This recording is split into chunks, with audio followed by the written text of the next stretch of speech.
네, 안녕하세요. 구루잠입니다.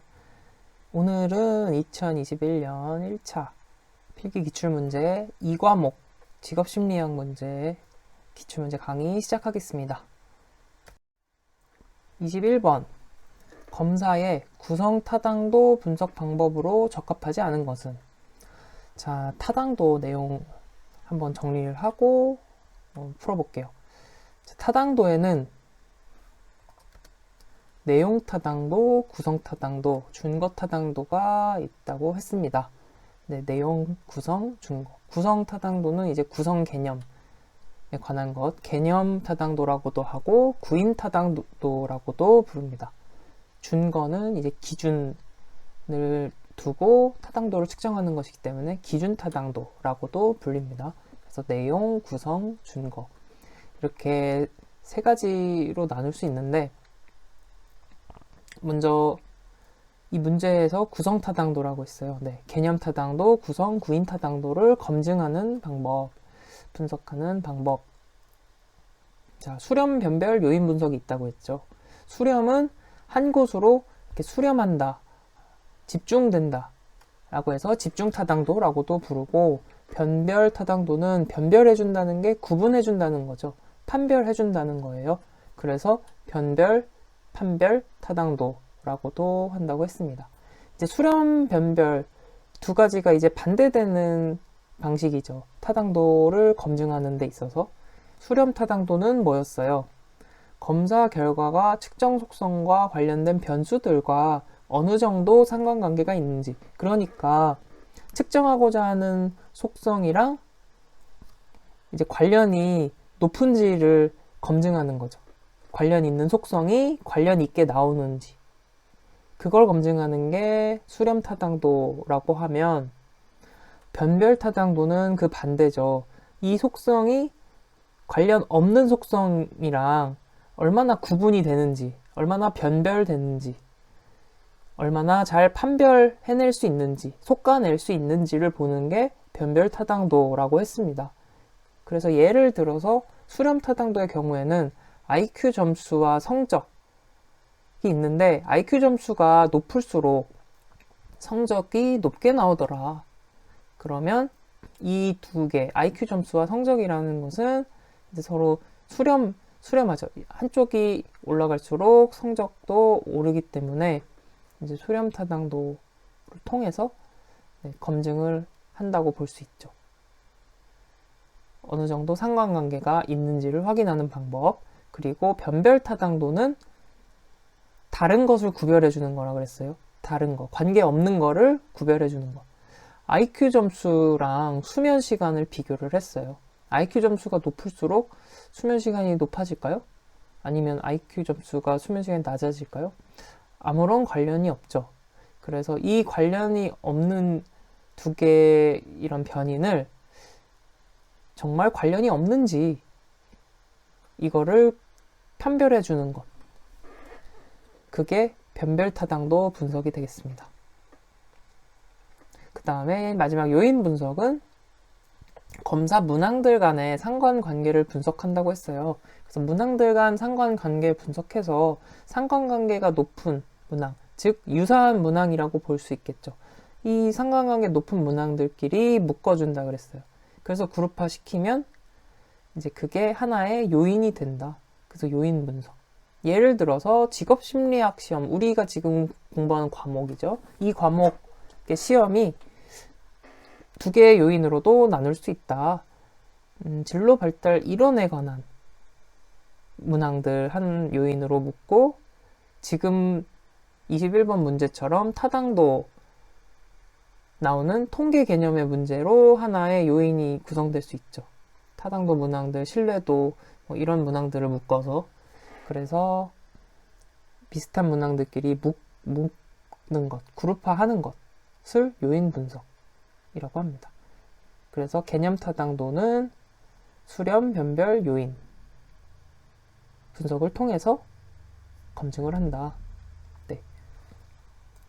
그래서 문제를 보면 구성타당도 분석 방법으로 적합하지 않은 것은 이제 기대표 작성이 되겠죠. 확인적 요인 분석. 이게 요인 분석엔 또 확인적 요인 분석 요인 분석의 이제 한 종류인데요. 확인적 요인 분석과 탐색적 요인 분석이 있는데, 이제 어쨌든 요인 분석에 해당되는 내용이고, 관련 없는 개념을 측정하는 검사와의 상관계수 분석. 이거는 낮아야 된다 그랬죠. 상관이 낮아야 된다. 뭐예요? 변별타당도죠. 그리고 유사한 특성을 측정하는 기존 검사와의 상관계수. 유사한 특성을 측정하는 상관은 높아야 되겠죠. 수렴타당도. 되셨죠? 그 다음 구성타당도 지금 살펴봤으니까 이제 내용타당도 살펴볼게요. 내용타당도는 측정하고자 하는 내용을 잘 반영하고 있는지 검증하는 것. 그래서 내용을 잘 반영하고 있는지 확인하는 것은 이제 다소 주관적인 과정이잖아요. 예를 들어 시험 문제, 초등학교 4학년 시험 문제가 이제 내용이 잘 반영하고 있는지, 내용 타당도를 검증하려고 한다면 초등학교 4학년 그 교육 과정을 잘 알고 계시는 선생님이나 뭐 관련된 전문가가 평가를 해야겠죠. 그래서 이제 다소 주관적이다. 하지만 과정이 주관적이라는 것은 아닙니다. 논리적 분석 과정이다.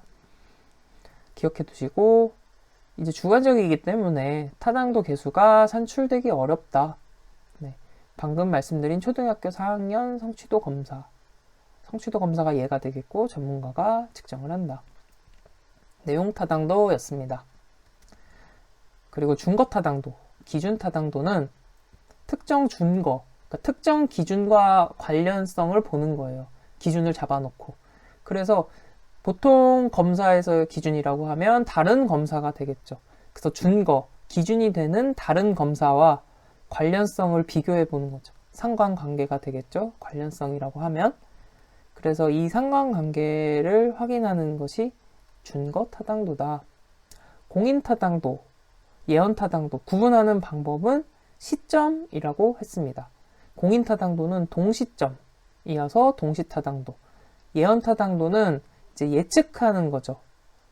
나중의 결과를 예측할 수 있는지를 보는 것. 그게 예측 타당도. 공인 타당도 먼저 보시면 신규 개발한 검사랑 기존 검사와의 상관관계를 확인하는 거예요. 즉 동시점이라 그랬어요. 공인 동시 타당도, 동시점. 회사에서 사내 평가 테스트를 제작해요. 근데 이 평가 테스트가 점수가 높을수록 이제 성과가 높은지를 확인하고 싶은 거예요. 그걸 검증하고 싶은 거예요. 그러면 어떻게 하면 될까요? 사내 평가 테스트를 제작하고 이제 고성과자의 점수를 확인하면 되겠죠. 그래서 고성과자일수록 사내 평가 테스트 점수가 높은지 이렇게 확인하는 방법이 이제 동시점에서 확인하는 거잖아요. 그래서 공인 타당도, 동시 타당도라고 할 수 있고, 예측 타당도 같은 경우에는 이제 검사 결과가 다른 준거 점수를 어느 정도 예측할 수 있는지잖아요. 어느 정도 예측할 수 있는지. 우리가 신입사원으로 입사를 했어요. 신입사원으로 입사를 해서 입사시험 점수가 높았어요. 근데 이 입사시험 점수가 높은 사람이 추후에 미래에 성과도 높게 나오는지를 예측하는지. 그래서 이 입사시험 점수가 높을수록 미래에 그 근무를 하면서 성과도 더 높더라 라고 하면 입사시험 점수는 미래의 성과, 이 직원의 성과를 예측할 수 있다 라고 할 수 있겠죠. 그렇다면 그 기업에서는 이 입사시험을 활용해서 채용을 하겠죠. 왜냐하면 입사시험 점수가 높은 사람일수록 성과를 많이 낸다는 의미가 검증이 되는 거니까요. 되셨죠? 그래서 내용, 구성, 준거 타당도다. 네, 넘어갈게요. 21번 정답은 1번이었습니다. 22번 직무수행 관련 성격 5요인 빅5 모델. 빅5 모델은 이제 오션입니다. 오션. 성격 5요인 모델이라서 성격을 5가지 차원에서 분류를 한 거예요. 5가지 차원을 기억을 해주셔야 되는데 빈번하게 출제가 되는 내용입니다. 경험에 대한 개방성, 성실성, 외향성, 친화성, 정서적 안정성 이렇게 5가지 오션으로 이제 분류를 하는데 그 암기를 하는데 이제 5대양 6대주 해서 오션 5가지 오션. O openness to experience 경험에 대한 개방성을 말합니다. openness 개방성. O C는 conscientiousness 성실성을 의미하고요. conscientiousness 성실성. extroversion 외향성입니다. E 그리고 A는 agreeableness 호의성 친화성 의미하고요. 그 다음에 N은 뭐 뉴로티시즘, 네거티브 어펙티비티 해서 부정적 정서성, 신경증적 성향, 신경증 이렇게도 부르는데 이제 정서적 안정성이라고 합니다. 네, 신경증적 성향이니까 이제 정서적 안정 또는 뭐 불안정성이라고 언급하는 교재나 이제 문서들도 있습니다. 그래서 개방성, 성실성, 외향성, 친화성, 정서적 불안정성 이제 암기를 하셔야 됩니다. 하나씩 살펴보면 개방성 차원, 경험에 대한 개방성이죠. 경험에 대한 개방성 차원은 주변 세계, 다양한 경험에 대해서 열려있다는 얘기죠. 네. 호기심을 갖고 주변 세계, 다양한 경험에 대해서 추구하는 경향. 그런 성향을 경험에 대한 개방성. 성실성은 규칙을 잘 지키는, 성실하게 잘 지키는. 규칙, 규범, 원칙을 지키려는 성향, 성실성. 외향성은 외향적인 성향이죠. 그래서 타인의 관심을 얻고자 하는 성향, 상호작용하고자 하는 성향이 외향성. 친화성, 호감성도 이제 상호작용의 의미에선 비슷하겠죠. 그런데 이제 조화로운 관계, 친화적인 성향을 이제 친화성, 따뜻한 뭐 이런 온정적 이런 느낌이죠. 친화성, 호감성, 호의성이라고도 합니다. 정서적 안정성은 정서적 불안정성. 네, 이것은 정서적으로 안정된 성향을 말하는 것이겠죠. 그리고 주변 세계를 위협적이지 않게 느끼는 정도. 그 안정감을 말하는 거죠. 정서적 안정감. 이런 차원으로 5가지 차원으로 이제 그 구분을 했습니다. 빅5 모델. 성격 모델에서 굉장히 대표적인 이제 이론이라고 할 수 있죠. 그래서 오션으로 외워도 되고, 오요인이니까 오션. 5대양 생각해서 오션으로 이렇게 영어로 외우셔도 되고 또 혹시 뭐 다른 방법이 없을까 생각을 해봤는데 이제 빅5 성격이 개성 외향적인 건 친정 쪽을 닮았대요. 빅5 성격이 개성 외향적인 건 친정 쪽을 닮았어. 빅5 성격 요인이라고 그랬어요. 성격 5요인 모델 빅5 성격이 개성 외향적인 건 누구든 뭐 붙이세요. 뭐 좋아하는 분을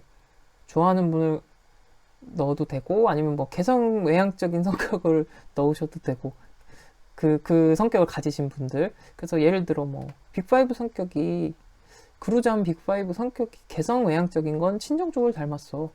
개성, 개방성, 경험에 대한 개방성, 성실성이죠. 외향성, 친화성, 친밀성, 호감성, 정서적 안정성, 정서적 불안정성.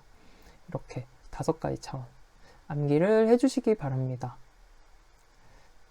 그루잠 빅5 성격이 개성 외향적인 건 친정 쪽을 닮았어.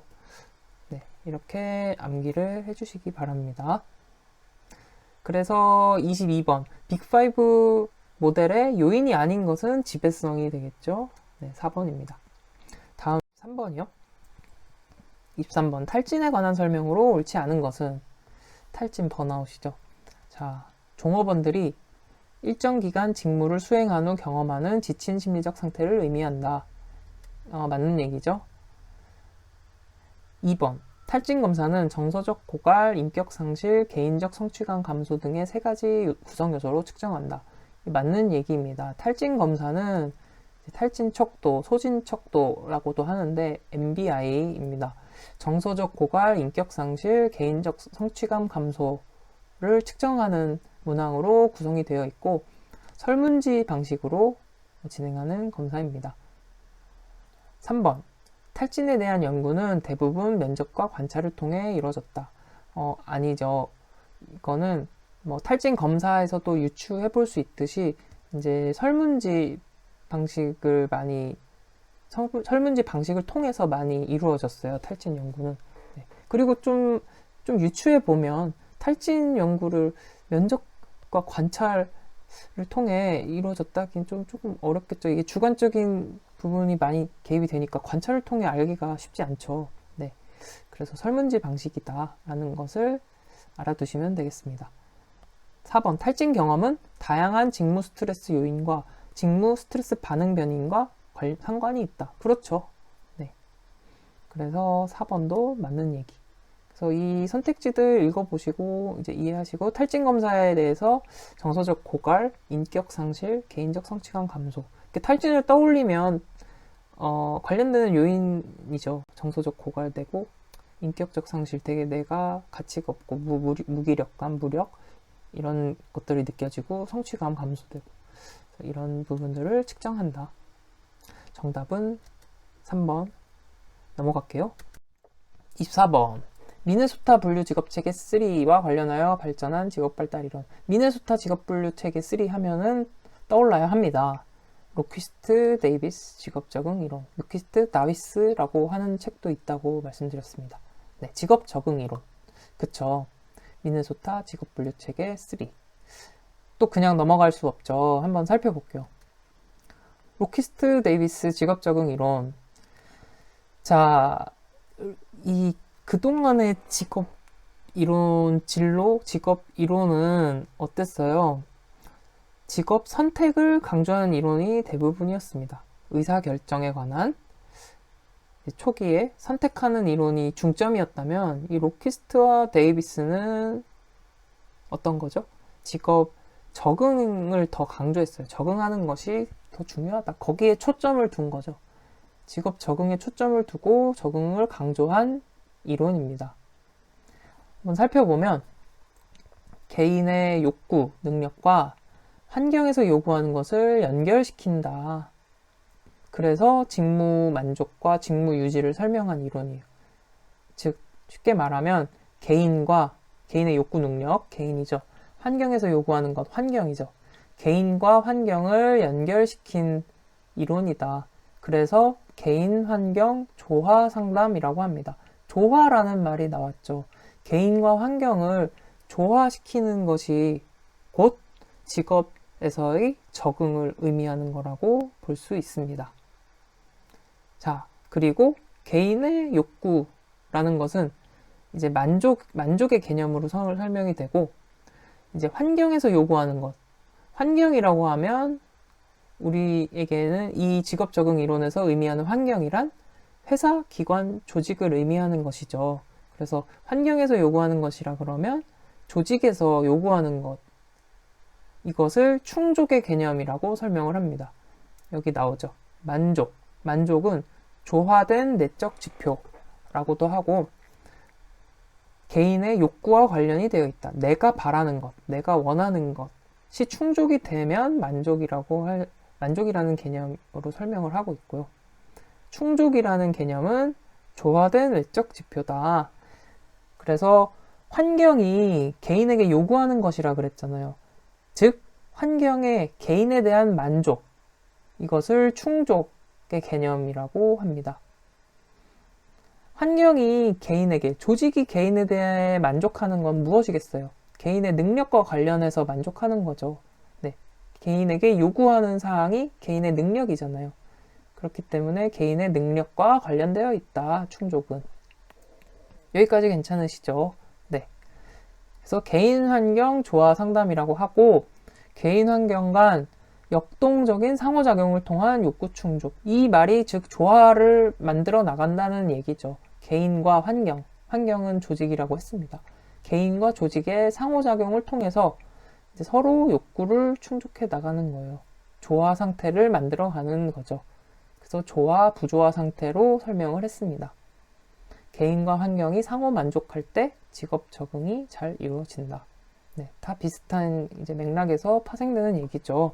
그래서 이렇게 이해를 하시면 됩니다. 직업 적응. 로퀴스트 데이비스의 직업 적응 이론. 직업 적응은 개인과 환경과 조화, 만족, 충족. 이걸 떠올리시면 되겠습니다. 그러면 밑으로 가서 미네소타 직업분류책의 3를 토대로 한다고 했어요. 그래서 네, 미네소타 직업분류책의 3가 나오면 로키스트 데이비스 바로 떠올리시면 됩니다. 관련된 척도로는 미네소타 중요성 질문지가 있고 MIQ, 네, 중요성 질문지 마찬가지 개인의 욕구, 가치관을 측정하는 척도고요. 질문지고 미네소타 만족 질문지 마찬가지죠. 만족 질문지 MSQ, satisfaction이죠. 그래서 일의 강화 요인을 알아보는 검사. 직무기술 질문지 잡 디스크립션이죠. 그래서 잡 디스크립션 퀘스천에요. 만족의 정도를 알 수 있다. 이렇게 체크를 하시면 되겠습니다. 그래서 정답은 4번이고요. 넘어갈게요.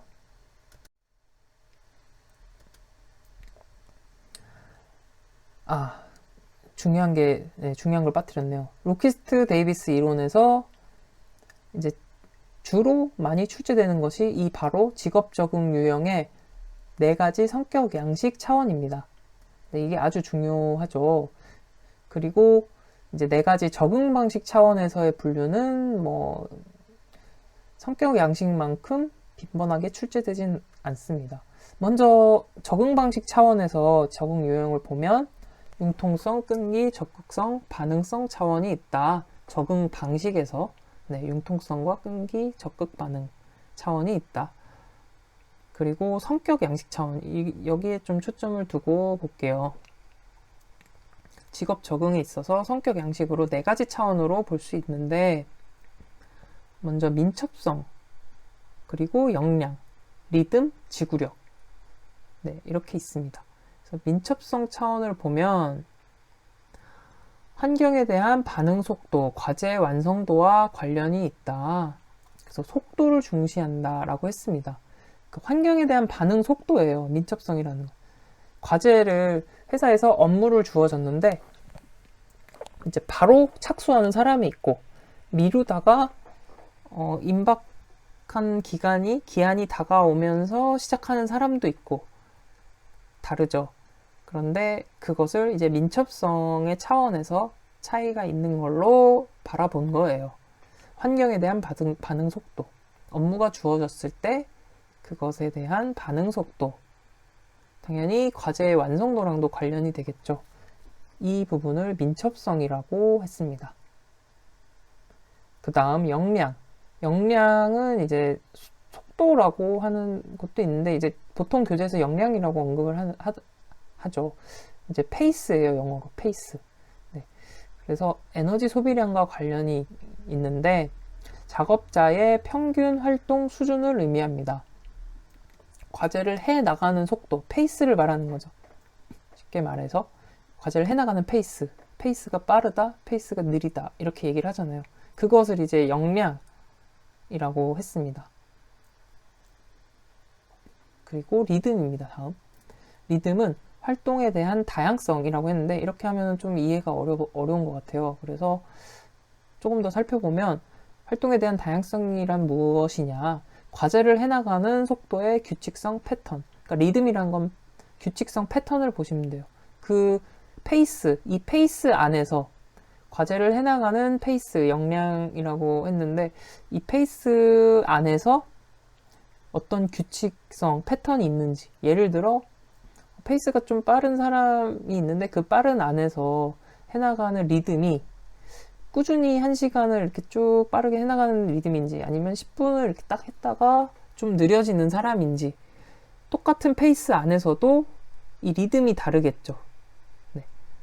빠른 페이스 안에서도 꾸준히 1시간 이렇게 하는 사람이 있고 10분 완전 바짝 했다가 확 느려지는 사람이 있고 약간 이렇게 흔들리는 패턴이라고 이해하시면 되겠습니다. 페이스 내에서의 패턴, 규칙성, 이게 리듬입니다. 그리고 지구력 지속성이란 환경과의 상호작용 시간, 즉 이제 기간을 말하는 거예요. 지속하는 기간, 얼마나 오래 하는지. 그래서 하루에 8시간을 지속할 수 있는 지구력, 지속성을 가진 사람이 있는 반면에 하루에 1시간밖에 지속하지 못하는 사람도 있을 거예요. 이런 것을 지구력, 지속성의 차이라고 하죠. 그래서 이 네 가지 성격 양식 차원은 잘 기억을 해두시기 바랍니다. 민첩성, 역량, 리듬, 지구력. 그래서 이거를 그냥 막연하게 외우면 잘 기억이 안 나는데 이렇게 이해를 하면서 외우면은 이해를 하면은 이제 기억이 더 잘 날 거예요. 문제를 봐도 보기에서 익숙하게 느껴지고요. 자, 다시 한번 정리를 해볼게요. 민첩성이라 그러면 착수하는 반응 속도를 말하는 거야. 빠르게 착수하는지. 그러니까 과제 완성도랑 관련이 되는 것이고, 역량이라는 거는 쉽게 말해서 페이스다. 영어로 페이스다. 페이스는 어때요? 빠른 페이스, 느린 페이스가 있죠. 과제 해나가는 속도를 말하는 것이다. 그리고 그 페이스 안에서도 좀 규칙적인 패턴으로 하는 사람이 있는가 하면 그 페이스 안에서도 상당히 그 리듬이 불규칙한 사람이 있죠. 그것을 리듬이라고 한다. 패턴, 규칙성, 그리고 오래 지속해 나가는 정도. 그게 지구력, 지속성. 되셨죠? 이렇게 정리합니다. 넘어갈게요. 25번. 홀랜드 이론의 직업 환경 유형과 대표 직업과는 연결이 틀린 것은? 네, 이거는 뭐 무조건 알고 계셔야 되는 거죠. 홀랜드 유형.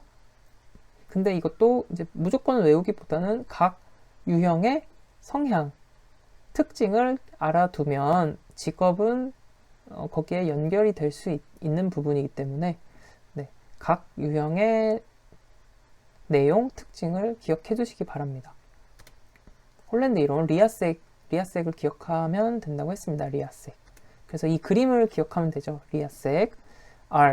R은 현실형, 리얼리스틱이라고 했습니다. 기계 도구 조작, 이런 것에 흥미를 잘 느끼고 있다. 그래서 엔지니어, 네, 기술자, 적합한 직업들이고요. 그럼 이 반대편을 보자고 했습니다. 그렇죠? 반대, 이 맞은편에 있는 유형은 서로 반대되는 성향이라고 말씀드렸죠. 그래서 소셜, S는 소셜 사회형이고, 굉장히 따뜻하고, 뭐, 친화적이고, 이제 이런 성향, 이런 흥미 성향이죠. 이런 일에. 그래서 상담, 뭐, 사회복지, 이런 쪽으로 그 흥미가 많은, 이제 그런 유형이라고 했습니다. 온정적이고. 그렇죠? 그렇다면, 반대 성향이니까, R 유형은, S의 반대니까, 현실형. 상대적으로 이런 온정적이고 사회적인 부분이 S형과는 좀 반대일 수 있겠다. 그런 부분을 감안하시면 된다고 했습니다. 그러니까 상대적으로 좀 대인 관계, 대인적인 그런 측면에 있어서 좀 온정적이거나 이런 느낌은 아니라는 거죠. 네. 그 다음 I형으로 가면 인베스티게이티브, 연구형, 탐구형이죠. 탐구형. 그래서 어떤 학문에 대해서 호기심 있고 굉장히 깊이 파고드는 성향, 분석적이죠.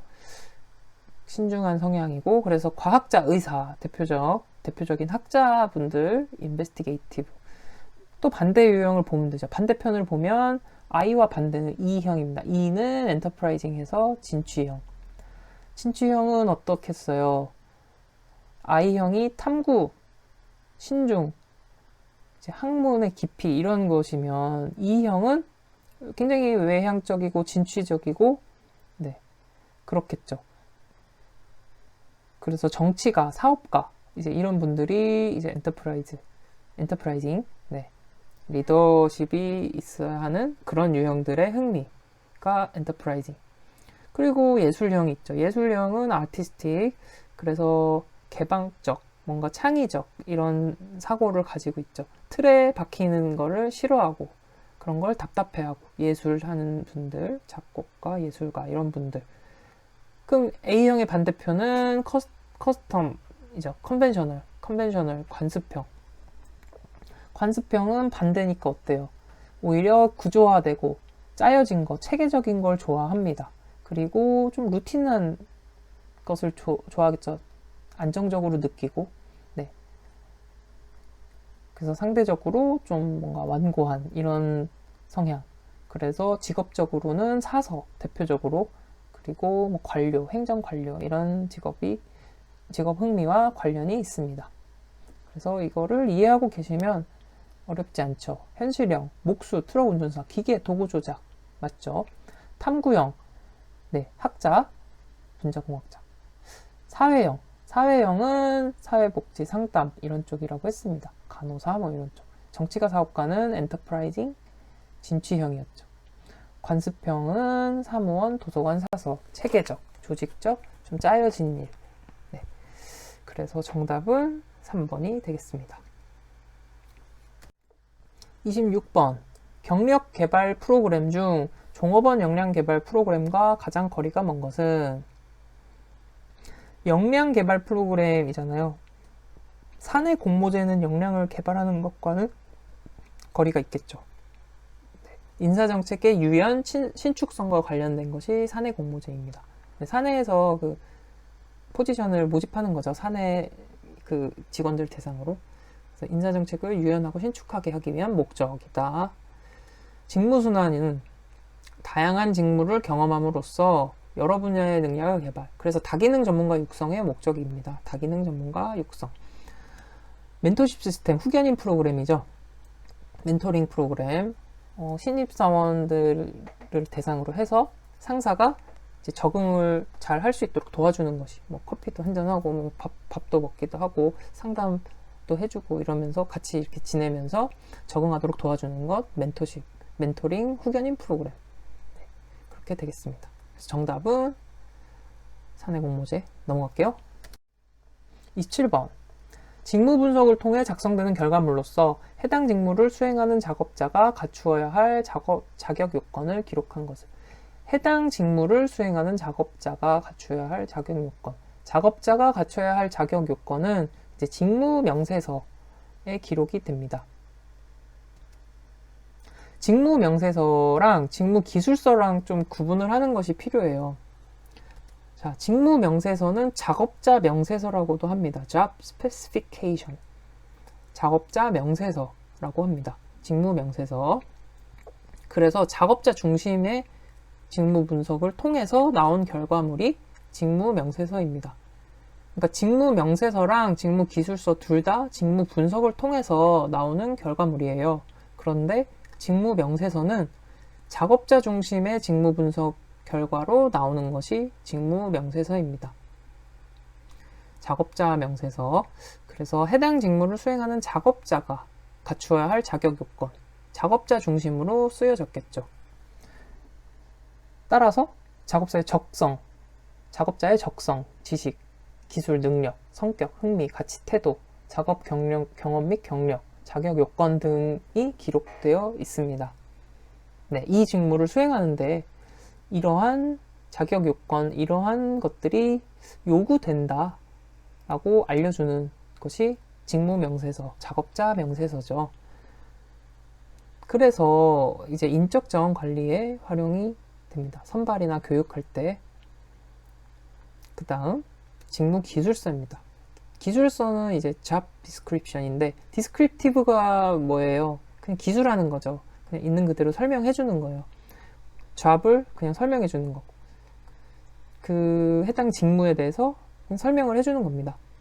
specification 하면 좀 상세화 시키는 거잖아요. 네, 그래서 이건 작업자 중심이고 job description은 말 그대로 이 직무를 그냥 설명해준, 기술해주는 것. 그래서 과제 중심 직무 분석입니다. 과제 중심 직무 분석을 통해서 나온 결과물이 직무 기술서입니다. 따라서 과제 중심으로 기술이 되었겠죠. 해당 직무에서 어떤 활동이나 과제가 이루어지고 작업 조건이 어떠한지에 관한 내용을 기술한 분석. 그렇죠. 네. 과제 중심으로 기술이 되어 있습니다. 직무 명칭, 직종, 직무 내용 요약, 수행 과업, 직무 수행 방법 및 절차, 원재료, 장비, 도구 등. 타 직무와의 관계, 작업 조건, 다 작업 과제 중심으로 기술이 되어 있는 거죠. 내용 자체가. 네. 인원, 상호작용 정도 등. 그래서 직무 기술서랑 직무 명세서 차이는 작업자 중심, 과제 중심이라는 것. 이 키워드를 기억하시면 되겠습니다. 넘어갈게요. 28번. 파슨스 강조하는 현명한 직업 선택을 위한 필수 요인이 아닌 것은. 이거를 파슨스 하면은 떠오르는 게 누구예요? 뭐예요? 특성 요인 이론이죠. 네. 파슨스, 윌리엄슨, 헐. 이렇게 해서 특성 요인 이론이 떠올라야 되고, 그러면 보시죠. 특성 요인 이론을 염두에 두고 이거를 풀면 됩니다. 1번. 자신의 흥미, 적성, 능력, 가치관 등 내면적인 자신에 대한 명확한 이해. 특성 요인 이론이 뭐라 그랬어요? 특성의 요인의 특성은 개인의 특성. 네. 개인에 대한 이해, 개인의 특성에 대한 이해죠. 그리고 요인은 뭐였어요? 직업 성공의 요인. 네. 직업 성공의 요인이라 그랬어요. 그래서 개인의 특성과 직업 성공의 요인을 이해하고 그것을 거기에 부합하는 개인과 직업 서로 부합할 수 있는 적합한 직업을 찾는 것, 그것이 특성 요인 직업 상담이라고 했어요. 그쵸? 특성 요인 이론이고, 그렇기 때문에 자신에 대한 명확한 이해, 특성에 대해 해당하는 부분이죠. 현대사회가 필요로 하는 전망이 밝은 분야에서의 취업을 위한 구체적인 준비. 이거는 잘 모르겠어요. 일단 넘어가 볼게요. 3번. 직업에서의 성공, 이점, 보상, 자격 요건, 기회 등 직업 세계에 대한 인식. 그쵸? 자신에 대한 이해, 직업 세계에 대한 이해. 4번. 개인적인 요인과 직업 관련 자격 요건, 보수 등의 정보를 기초로 한 현명한 선택. 그렇죠. 개인적 요인, 직업적 요인, 직업 환경적 요인. 기초로 해서 부합하는 적합한 직업을 찾는 것. 4번 맞죠? 그러니까 2번이 정답이다. 이렇게 해결할 수 있는 겁니다. 네. 그래서 특성 요인 이론을 또 그냥 다시 한번 정리를 해보면 파슨스, 윌리엄슨, 헐이라고 했습니다. 진단 과정 중시 표준화된 심리 검사 강조했죠. 네, 여기서 출발을 했어요. 항상 표준화된 심리 검사 강조했고 진단을 중시하고 객관적, 합리적, 인지적이다. 과정이. 그리고 이제 개인차 심리학이라는 것은 개인의 특성에 따른 직업 선택을 강조했기 때문에 이제 개인마다 특성이 다 다르잖아요. 그걸 의미하는 것이 개인차 심리학이다. 자신의 성격에 맞는 직업을 찾아야 만족할 수 있다. 현명한 직업을 위한 필수 요인, 자신 직업 세계 이해하고 합리적 연결. 네, 그냥 말을 이렇게 만든 건데 이제 그런 거죠. 최적의 직업 선택은 무엇이냐? 최적의 직업 상담은 무엇이냐? 말을 바꾸면 다 이렇게 나올 수 있는 거죠. 그래서 자신 직업 세계 둘 다 이해하고 그 둘에 부합하는 진로 선택이 중요하다. 됐습니다. 넘어갈게요. 29번. 다운사이징과 조직 구조의 수평화로 대변되는 최근의 조직 변화에 적합한 종업원 경력 개발 프로그램에 관한 설명으로 가장 거리가 먼 것은? 다운사이징 한번 살펴볼게요. 조직의 축소 소형화 경향. 점점 이제 회사들이 다운사이징 경향이 나타나면서 여기에 따른 경력 개발에 대한 문제들이 출제가 되고 있죠. 조직의 축소, 소형화 경향을 말합니다. 조직이 작아진다는 거죠. 특징이 뭐냐? 조직 구조의 수평화. 네, 조직이 작아지면서 조직 구조의 수평화가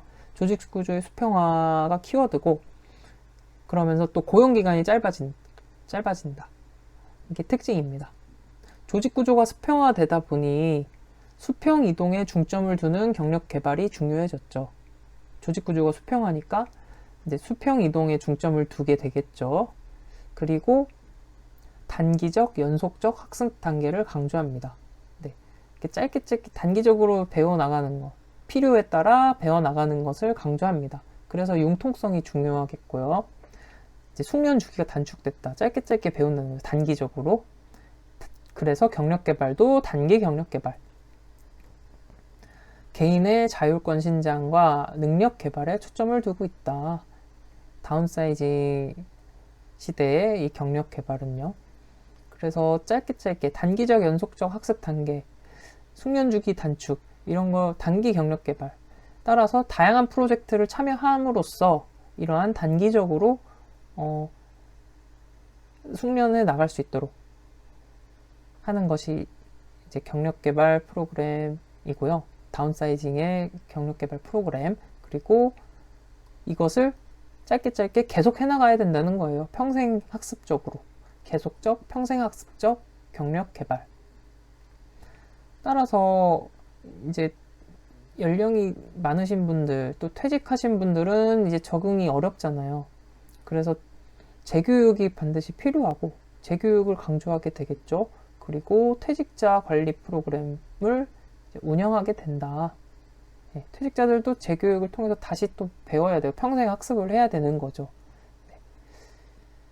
그래서 다운사이징 시대에 경력 개발은 단기적이고 조직구조 수평화에서 출발해서 단기적 수평 이동, 그래서 융통성이 있어야 되고 계속적 평생학습적으로 이루어진다. 기억해 주시기 바랍니다. 문제로 들어가서 다운사이징 조직구조의 수평화, 적합한 경력개발 프로그램 설명으로 거리가 먼 것. 1번, 직무를 통해서 다양한 능력을 본인 스스로 학습할 수 있도록 많은 프로젝트에 참여시킨다. 맞는 얘기죠.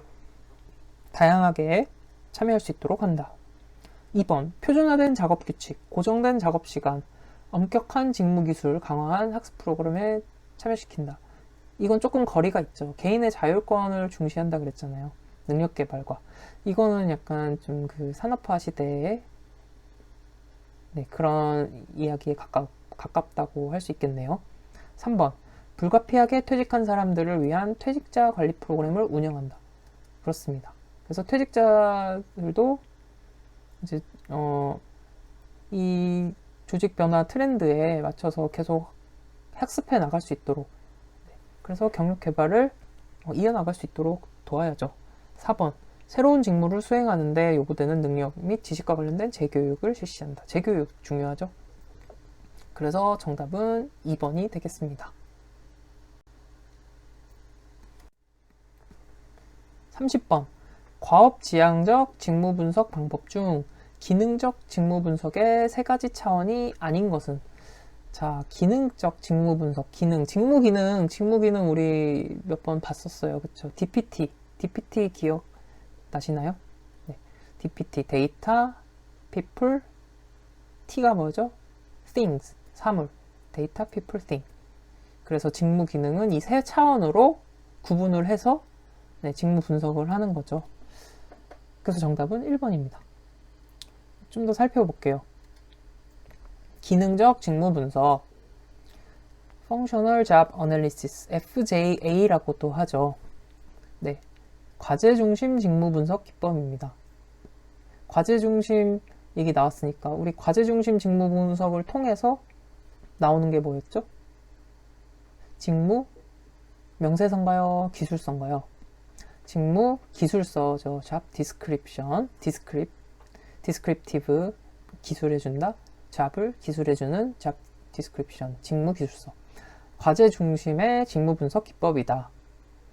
기능적 직무 분석은 언어로 이렇게 하는 부정확성을 해결하고, 언어에 의한 부정확성 해결하고 정확하게 정의 측정하기 위한 방법이다. 네. 그래서 모든 직무에 존재하는 DPT 기능, 자료, 사람, 사물의 기능으로 분석하는 것이 기능적 직무 분석이다. 그래서 기능적 직무 분석 나오면 DPT 생각하시면 됩니다. 작업자의 진행 절차, 과정에 관한 정보. 네. 직무 중심이니까, 과제 중심이니까 진행 절차, 과정에 대한 내용이 나오겠고, 또 어떤 맥락에서 수행되는지 등을 알아보는 것이 기능적 직무 분석입니다. 기능적 직무 분석과 비교되는 개념이 직위 분석 질문지가 있는데, 이제 또 다른 직무 분석의 방법이죠. 이 직위 분석 질문지는 앞에 2021년 3차였나요? 거기에 직업심리학 문제에서 출제된 부분이었어요. 이제 꽤 자주 나오는 내용인데, 이것은 이제 작업자 중심의 표준화된 직무 분석 도구입니다. 작업자 중심하면 우리가 직무 명세서와 직무 기술서 중에 뭐가 떠올라야 하죠? Job Specification, 직무 명세서, 작업자 중심. 그렇죠. 그래서 작업자 중심의 표준화된 직무 분석 도구라고 했어요. 그러면 자, 직무 명세서가 직무 분석을 통해서 나왔다 그랬잖아요. 작업자 중심 직무 분석을 통한 결과가 직무 명세서라고 했어요. 그러니까 이 직위 분석 질문지, 직책 분석 질문지를 통해서 뭐가 나온다는 거예요? 직무 명세서가 결과물로 나오는 거겠죠.